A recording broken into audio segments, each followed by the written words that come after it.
আসসালামু আলাইকুম। শুরু করছি চিত্রাঙ্গনা। লেখনীতে ইশরাত জাহান জেরিন। পর্ব ১।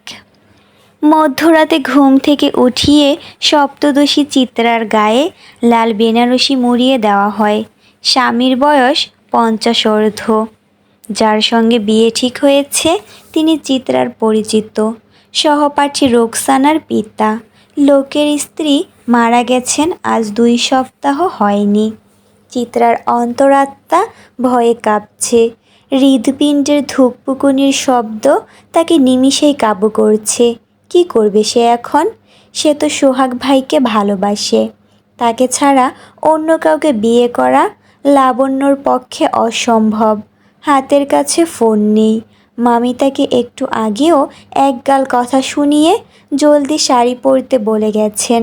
আচ্ছা, সোহাগ ভাইয়ের রুমে গিয়ে তাকে জানিয়ে আসলে কি এই বিপদ হতে লোকটা তাকে রক্ষা করবে? হ্যাঁ, রক্ষা না করে কোথায় আবার যাবে? শত হলেও তারই তো প্রেমিক সোহাগ ভাই।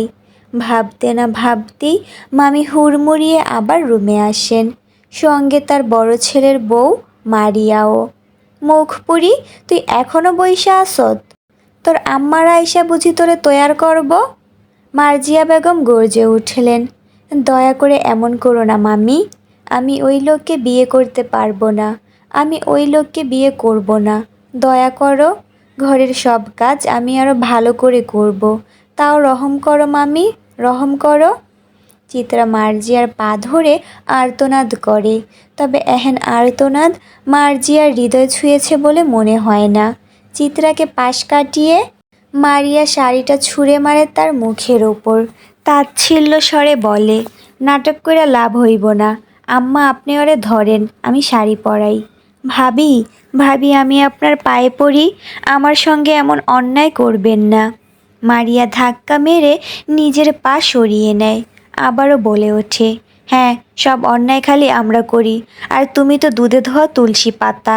এই বাড়ির কাঁধে বইসা আর কতকাল খাইবা? পরিবারটারে তো ধ্বংস কইরা ফালাইছো। শেয়ানা মাইয়া হইয়া ঘর জুইরা ধাপ্পাইয়া বেড়াও। আমার জামাইটারে তো বশ করবার পারো নাই, তাই এখন সোহাগের পেছনে লেলাইয়াছো। তোমাগো মতো মাইয়া মাইনসেরে আমার খুব ভালো কইরা চেনা আছে। যার বাপ মায়ের ঠিক ঠিকানা নাই, তার আবার কিসের হ্যাডাম। মারিয়ার নোংরা কথায় চিত্রার ভেতরটা জ্বলে পুড়ে উঠল। শত্রু আসলে জানে তার দুর্বল দিকটা কোথায়, তাই তো বেছে বেছে সেখানেই বারবার আঘাত করে। সে আর কতবার দুনিয়াকে বোঝাবে তার বাবা মা কোনো অপরাধী না, খারাপ না। মনে মনে সোহাগকে খুঁজছে চিত্রা। তার চিত্রা সওদা হয়ে যাচ্ছে। সে কি তাকে বাঁচাতে আসবে না? সে কি কিছুই জানে না? তাকে কি কেউ কিছু জানায়নি? একবার, শুধু একবার সোহাগের কাছে যেতে চায় সে। ওই মানুষটা ছাড়া নিজের বৈধতা আর কাউকে দিতে পারবে না চিত্রা। এমন কিছু হওয়ার আগে মৃত্যু শ্রেয়। কি আম্মা, হইছে? মিজান সাহেব তো বইসা আছে, ওরে তৈরি করছো? দরজার ওপাশ থেকে মার্জিয়ার বড় ছেলে মাহাদি হাঁক ছাড়ল। মার্জিয়া দরজা খানিকটা ফাঁক করে মাথা বের করে জবাব দিলেন, এই তো আরেকটু, ওরে আমি নিয়ে আসতাছি, তুই যা আব্বা। মাহাদি চলে গেল। মার্জিয়া এবার চিত্রার চুলের মুঠি শক্ত করে মুঠোয় পুরে বললেন, হারামির বাচ্চা ওঠ, ওঠ কইলাম। বসার ঘরে ৫-৬ জন পুরুষ মানুষ বসে আছে। তাদের মধ্যে মাহাদি, মিজান সাহেব, কাজী সাহেব সহ আরও কয়েকজন লোক। মিজান সাহেব ঠিক বিয়ে করতে এসেছে, নাকি মাঝরাতে চিত্রাকে মোটা টাকায় কিনে বর্ডার পাচার করতে এসেছেন, সেটা তিনি নিজেই ভালো জানেন। এলাকার সবাই জানে নারী পাচারের সঙ্গে তার কোনো না কোনো হাত আছে, তবে এখনো অবধি কোনো প্রমাণ পাওয়া যায়নি। মিজানের লম্বা চওড়া শরীর, কালো কুতকুতে গায়ের রং, লালচে পান খাওয়া দাঁত, হাসি বিশ্রী। হাসতে গেলে মুখ থেকে পানের কষ ছিটকে আসে। কই মাইয়া, কই মাহাদি? আসতাছে, একটু দাঁড়ান। এখানে কি দাঁড়াইতে আসছি? সময় নাই হাতে। এই মাইয়ার বদলে কিন্তু মোটা টাকা দিছি, সেইটা ভুইলা যাইও না। মাহাদি একটু বিরক্তি নিয়ে চিত্রার রুমের দিকে তাকায়। হুট করে রুমের দরজা খুলে যায়। ভেতর থেকে বেরিয়ে আসে লাল শাড়ি পরা একটা মেয়ে, মাথায় ঘোমটা। মারিয়া শক্ত করে চিত্রার বাহু ধরে আছে। চিত্রার ফর্সা মুখখানা কাঁদতে কাঁদতে লাল হয়ে ফুলে উঠেছে। এখনো চোখ দিয়ে জল গড়িয়ে পড়ছে। চিত্রা একবারটি চোখ তুলে দেখার চেষ্টা করল তার সোহাগ কোথায়, কেন সে এখানে নেই। বুক মুচড়ে আসছে তার। চিত্রাকে বসানো হলো সোফায়। মামা কোথায়? দু চোখ একটিবার মামাকে খোঁজার চেষ্টা করল। সে কি তার চিত্রাকে রক্ষা করবে না? কিন্তু কেমন করেই বা রক্ষা করবে? মামা যে নড়াচড়া থেকে শুরু করে কথা বলার শক্তি হারিয়ে বিছানায় পড়ে আছে। চিত্রার কষ্ট তার বাবার নজর হয়তো ঠিকই কাড়ে। মাঝে মাঝে চিত্রার অসহায় মুখটির দিকে তাকিয়ে দু চোখ থেকে জল গড়িয়ে পড়ে মঞ্জুর কাদিরের। হইছে, এমনে তো অনেক দেরি হইয়া গেছে। কাজী সাহেব, জলদি বিয়া পড়ান। বউ নিয়ে আমারে আবার আজকেই কুমিল্লা যাইতে হইব, রাইতেই রওনা হইমু, বলল মিজান। মিজানের কাঁধে হাত রেখে পাশ থেকে আরেকজন লোক বাঁকা হেসে বলল, কি মিয়া, বিয়া কইরেই কুমিল্লা কেন যাইবা? বাসর করবা না? নাকি আগের মতন এখন আর জোর নাই? হো হো করে লোকটি হেসে ওঠেন। পাশে বসে থাকা বাকিরাও হাসেন, যেন একটু আগে খুব গর্ব হওয়ার মতো কথা হয়েছে এখানে। চিত্রার ঘৃণা লাগছে। বাবার বয়সে একটা লোকের সঙ্গে তার বিয়ে, তাও আবার হুট করে এমন মাঝরাতে। লোকটাকে দেখেই মনে হচ্ছে আস্ত একটা লম্পট। শাড়ির ওপর দিয়েই চিত্রাকে কেমন করে চোখে গিলে খাচ্ছে। কাজী সাহেব নড়ে চড়ে বসেন বিয়ে পড়ানোর জন্য। মাহুদি একবার আর চোখে চিত্রার দিকে তাকান। একটু আগেও ঘর থেকে মেয়েটার আহাজারি শোনা যাচ্ছিল। মুহূর্তেই কি এমন হলো যে এতটা নিশ্চুপ হয়ে গেছে? যাগ্গে, ভালোই হয়েছে, ঝামেলা না করলেই তো হলো। তো বিয়ে শুরু করা যাক, কাজী জিজ্ঞেস করল। হ, শুরু করেন। কাজী সাহেব খুতবা পড়ে বললেন, মোহরম মুন্সি সাহেবের বড় ছেলে মোহাম্মদ মিজান সাহেবের সঙ্গে। কাজী সাহেব হঠাৎ থমকে গেলেন। সদর দরজাটা একেবারে ভেঙে ফেলার মতো শব্দ করে কারা যেন দরজায় আঘাত করছে। সবাই ভয় পেয়ে যায়। মাঝরাতে কারা এলো? মারিয়া ভয়ে গুটিসুটি মেরে মার্জিয়ার পেছনে গিয়ে দাঁড়ায়। আমি দেখতাছি। মাহাদি উঠে গেল। মার্জিয়া তাকে বাধা দেওয়ার চেষ্টা করেও কোনো লাভ হয়নি। দরজা খুলতেই বেশ কিছু লোক ঘরে ঢুকে পড়ল। মাহাদি তাদের দেখে দুপা পিছিয়ে এলো। সকলের হাতে অস্ত্র। ডাকাত নাকি ওরা? এবার সকলের ভেতর ভয় যেন বাসা বেঁধে বসল। হঠাৎ ছেলেগুলোর পেছন থেকে সুঠাম এক সুপুরুষ এগিয়ে এলো, স্যুট প্যান্ট পরিহিত। মিজান সাহেব লোকটাকে দেখে কেন জানি আটকে উঠল। সোফা থেকে এক ঝটকায় উঠে দাঁড়ালো।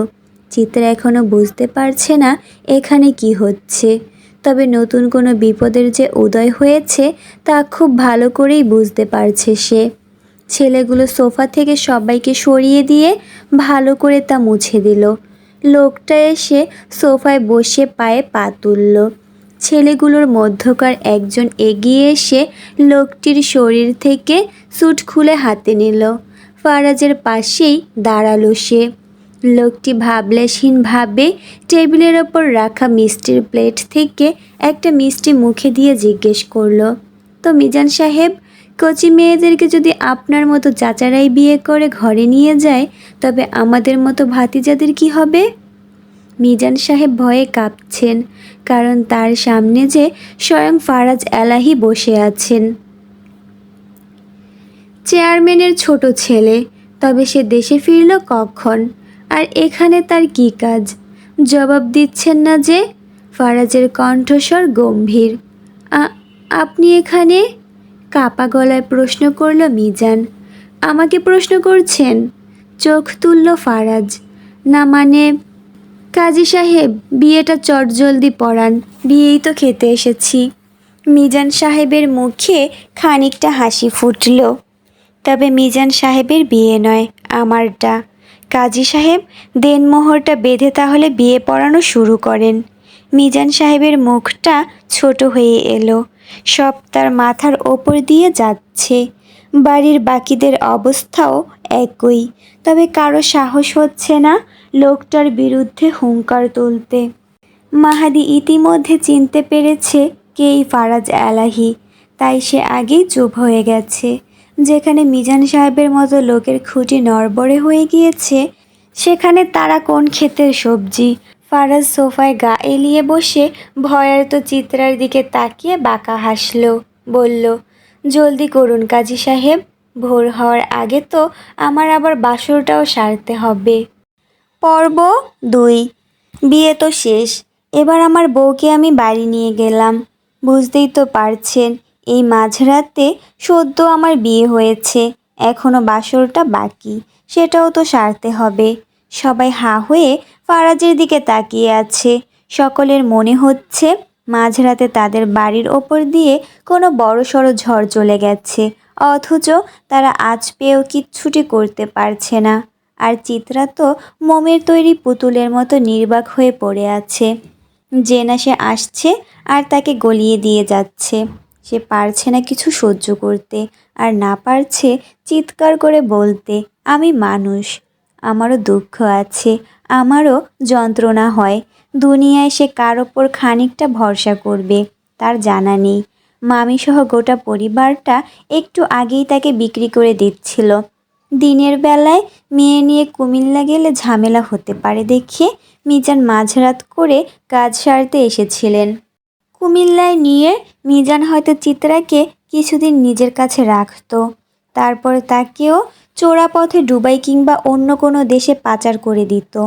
তবে এখানে বসে থাকা কেউ একবার জানতে চাইল না অসহায় চিত্রা কেন বাপের বয়সী লোকের সঙ্গে বিয়েতে রাজি হয়ে গিয়েছিল। একটিবারও কেউ জিজ্ঞেস অবধি করল না। চিত্রার হুট করে মামার কথা মনে পড়ে যায়। মানুষটা একদিন তাকে বাঁচাতে গিয়েই গাড়ি অ্যাক্সিডেন্ট করেন। টাকার জন্য ভালো চিকিৎসা করানো সম্ভব হয়নি। লোকটির ওপর আগে থেকেই অনেক ঋণ জমা আছে। এখন যদি মামার জন্য নিজের সুখ চিত্রা বিসর্জন করতে না পারে, তবে তো সম্পর্কের সঙ্গে বেইমানি করা হবে। মামার চিকিৎসার টাকার কথা ভেবেই তো বিয়েতে রাজি হয়েছিল চিত্রা, কিন্তু মাঝ থেকে আরেকটা ঢেউ এসে সব কিছু নিজের আধিপত্যে ধ্বংস করে চলে গেল। তবে লোকটার চোখে কোনো করুণা আছে কিনা চিত্রার জানা নেই। আপাতত সে জানে এই লোকটাই তার সব, তার অভিভাবক, তার বৈধ পুরুষ। তবে 3 অক্ষরের কবুলে সম্পর্ক হলেও ভালোবাসা তো হয়ে যায় না। নিজের প্রতি ঘৃণা হচ্ছে চিত্রার। সোহাগের সঙ্গে সে তো অন্যায় করে ফেলেছে। সোহাগ যদি জানতে পারে তার চিত্রা আজ তার কথা না ভেবেই এত বড় সিদ্ধান্ত নিয়েছে, তখন কি হবে? চিত্রা জানে তার উল্টে যাওয়া জীবন আর ঠিক হওয়ার নয়। এমন কপাল নিয়ে কেউ জন্মায়? মানুষ এত অভাগা হয়? চিত্রার চোখের কোণে জল। বাড়িতে সোহাগ নেই। চিত্রার জানা নেই সে কোথায় আছে। বাসাতেই ছিল সে, কিন্তু এখন আর নেই। থাকলে কি চিত্রার এমন পরিস্থিতির পরেও বেরিয়ে আসতো না? গাড়িতে ওঠার আগে মামাকে শেষবারের মতো দেখতে চেয়েছিল চিত্রা, তবে ফারাজ এলাহি দেখতে দেয়নি। তার হাতে নাকি সময় নেই। অন্ধকার রাতে হাজারো স্মৃতি মোড়ানো বাড়িটিকে একবার নয়ন ভরে দেখল সে। তারপর শাড়ি সামলে গাড়িতে উঠে বসল। ফারাজের কালো মার্সিডিজ, আগে পিছে আরও 2টি গাড়ি। অস্ত্র হাতে দাঁড়িয়ে থাকা লোকগুলো সেই সব গাড়িতে উঠে বসল। গাড়ি ছেড়ে দিল। চিত্রা জানে না তার গন্তব্য কোথায়, ভাগ্য তাকে কোথায় নিয়ে যাচ্ছে, কি লেখা আছে তার অভাগা কপালে। কান্নাকাটি বন্ধ করো বাল। মেয়ে মানুষের কান্না আমার সহ্য হয় না, খুবই বিরক্তিকর। তোমার তো খুশি হওয়ার কথা। বুড়োর বউ না হয়ে তুমি এলাহি বাড়ির ছোট বউ হয়েছ। ফারাজের টান টান গলার স্বর। চিত্রা আঁচল দিয়ে চোখের জল মুছে ফারাজের দিকে তাকায়। জিজ্ঞেস করে, আপনি কে? আমাকে বিয়ে করলেন কেন? ফারাজ হাতের সিগারেটটায় শেষ টান দিয়ে জানালার গ্লাস নামিয়ে টোকা মেরে অন্ধকার অজানায় ছুঁড়ে ফেলে। কপাল কুঁচকে জবাব দেয়, কৈফিয়ত জিনিসটা আমি বড্ড অপছন্দ করি। ফারদার আমায় এভাবে হুটহাট প্রশ্ন করবে না মিসেস এলাহি। আর আমি কে সেটা জানানোর জন্যই তো বিয়েটা করলাম। তোমারও তো জানার হক আছে তোমার স্বামীকে। ডোন্ট ওয়ারি, আজ না হয় কাল অবশ্যই জানতে পারবে। হাসলো ফারাজ। ফারাজকে ভালো করে একবার পরখ করলো চিত্রা। গায়ে সাদা শার্ট, কালো একটা প্যান্ট পরা। গায়ের স্যুটটা খোলার পর আর পরেনি। হাতের কবজিতে রোলেক্সের ঘড়ি, চোখের মণি কালো নাকি বাদামি কে জানে। অদ্ভুত গায়ের রং, গালে চাপদাড়ি, উজ্জ্বল চেহারায় আভিজাত্য আছে বলতে হবে। উড়োর ওপর রেখে ল্যাপটপে কি যেন ঘাটাঘাটি করছে। চিত্রা চোখ নামিয়ে জানালার দিকে তাকায়। ভেতরটা আবারও তার ভেঙে আসে। চিনে না জানে না এমন একটা লোকের সঙ্গে তার বিয়েটাও হয়ে গেল।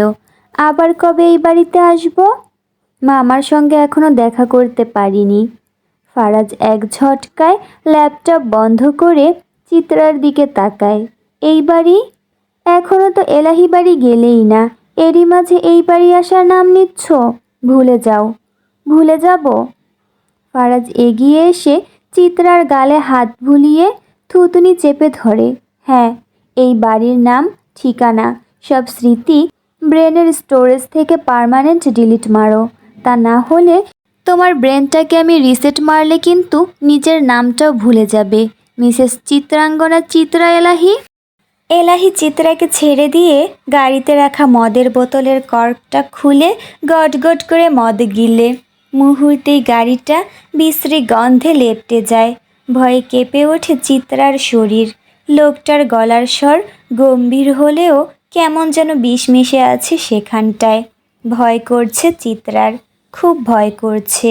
তবে কেন জানি মনে হচ্ছে তার পাশে বসে থাকা মানুষটা তার নারী নক্ষত্র দেখে এখানে হিসাব কষতে এসেছে। পাক্কা খেলোয়াড় সে। বসার রুমে সবাই নির্বাক হয়ে বসে আছে। মার্জিয়া গর্জে উঠে মিজান সাহেবকে জিজ্ঞেস করলেন, ভাই কি হইল এসব? ওই স্যারা ক্যাডা? আর হ্যাঁ, তো আপনার সামনেই ওই মাগিরে বিয়া কইরা নিয়া গেছে। চুপ কইরা বইসা ছিলেন কেন আপনি? বইসা থাকবো না তো কি করমু? জানের প্রতি মায়া সবার আছে। এলাহি বাড়ির পোলার বিরোধিতা কইরা কি মারা খাইমু নাকি? আগে যদি জানতাম ফারাজ এলাহির এই বাড়ির মাইয়ার ওপর নজর আছে তাইলে ভুলেও এইখানে আসতাম না। এখন আমার ভয় করতেছে। ভয়? কি বলতাছেন? তারে তো আমরা চিনি না, আজ প্রথম দেখলাম, বলল মারিয়া। চিনেন না, এখন ঠিকই চিনবেন। আর এমন চিনা চিনবেন কখনো ভুলতেও পারবেন না। আল্লাহ জানে তাগলগে কিসের ঝামেলা আপনাগোর। চিত্রার কপালে তো ভাঙ্গন লাগছেই, সঙ্গে আপনারাও ভাঙ্গা যাইবেন। মিজান সঙ্গে আনা লোকদের নিয়ে উঠে দাঁড়ায়। রাতের মধ্যে গ্রাম ছাড়তে হবে তাদের। ফারাজের নজর বাজ পাখির মতো আর মতলব শকুনের মতো। তাকে দিয়ে ভালো কিছু আশা করা যায় না। কখন কোন দিক দিয়ে মারবে বুঝে ওঠাও দায়। সবাই চলে যাওয়ার পর মাহাদি ধাপ করে মাটিতে বসে পড়ল। মাথা কাজ করছে না তার। কি হয়ে গেল একটু আগে? সে একটুও বিরোধিতা করার সাহস পায়নি। কিন্তু কেন? মারিয়া দৌড়ে স্বামীর কাছে গিয়ে তার কাঁধে হাত রেখে হাউমাউ করে বলে, কি হইছে তোমার? কি হইছে? মার্জিয়াও ছেলের কাছে যান। তারও একই প্রশ্ন। মাহাদি নিজের চুল খামচে ধরল। বিড়বিড় করে বলল, সব শেষ। এখনও তো কিছুই হয় নাই। হইব, ধ্বংস হইব সব। ফারাজ এলাহি আম্মা মানুষ না, জানোয়ার। সবাইকে শেষ কইরা ফেলব সে। আচ্ছা আম্মা, সোহাগ কই? ঘণ্টাখানেক পর গাড়ি থামল এলাহি মেনশনের সামনে। জমিদার বাড়ি। এলাহিদের পূর্বপুরুষগণ জমিদার ছিলেন, নামি দামি জমিদার। সেই সব কথা এখন কেবল পুরনো গল্প মাত্র। 3 তলা বিশিষ্ট একটা ভবন। কিশোরগঞ্জ শহরের মাঝ বরাবর এই বাড়ির অবস্থান হলেও বেশ দৃষ্টিনন্দন। চিত্রা কাঁদতে কাঁদতে কখন যে ঘুমিয়ে পড়েছে তা সে নিজেও জানে না। দুজন মহিলা কাজের মেয়ে ঘুমন্ত চিত্রাকে জাগাতে আসলে ফারাজের বাজের মতো দৃষ্টি তাদের থামিয়ে দেয়। ফারাজ সবাইকে ধীর গলায় বলে, ওর ঘুম যদি কারো শব্দে ভাঙে তবে এখানেই পুঁতে কবর দিব। কারোর আর সাহস হয়নি ঘুমন্ত চিত্রার ধারে কাছেও ঘেরার। ফারাজ আস্তে করে চিত্রাকে পাজাকোলা করে তুলে নিঃশব্দে সিঁড়ি বেয়ে দোতলার ঘরটায় যায়। দোতলার সবচেয়ে বড় ঘরটা ফারাজ এলাহির। যদিও এই বাড়িতে তার কম, বরং ঢাকায় অবস্থিত ফারাজ নিবাসে তার বেশি থাকা হয়। আর বাংলাদেশে ফারাজ থাকেই বা কতদিন, বিদেশেই তো তার সব কাজ, সেখানেই তার আসল বসতি। ফারাজ চিত্রাকে বিছানায় শুইয়ে দিয়ে দরজার ছিটকিনি লাগিয়ে গলার নেক টাইট খানিকটা ঢিলে করে ডিভানে পা ছড়িয়ে বসল। হুইস্কির কর্কটা খুলে গ্লাসে ঢেলে নিল কিছুটা, তাতে 2-1 টুকরো আইস কিউব ছেড়ে দিয়ে এক চুমুকে সবটা গিলে ফেলল। চিত্রা নিজেও কি জানে সে এমন গভীর ঘুমে কি করে মগ্ন হলো? জানে না।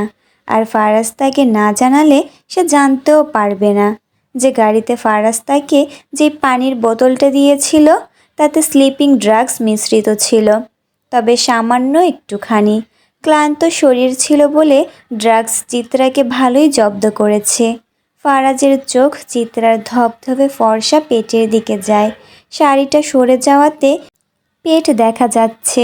ফারাজ সিগারেট জ্বালিয়ে চিত্রার দিকে এগিয়ে যায়, বাম হাতে তার হুইস্কির বোতল। চিত্রা তখনও ঘুমে বিভোর। ফারাজ কিছুক্ষণ চেয়ে থেকে দেখল চিত্রাকে। নিষ্পাপ একটা চেহারা। অভাগীদের সাহসী হওয়াও ভালো না, আর বেশি দয়ালু হওয়াও তো মোটেও না। তোমরা সুন্দররা আসলেই একটু বেশি বোকা, নিজের কবর নিজে খুঁড়তে বেশ পটু। ফারাজ ঝুঁকে পড়ে চিত্রার ওপর। এত শান্তিতে তোমাকে কি করে ঘুমাতে দেই বলো, যেখানে তুমি নিজেই আমার ঘুম বরবাদ করে ঘুমাচ্ছ। ফারাজ হুইস্কির বোতল কাত করে ঘুমন্ত চিত্রার মুখের ওপর ঢেলে দেয়।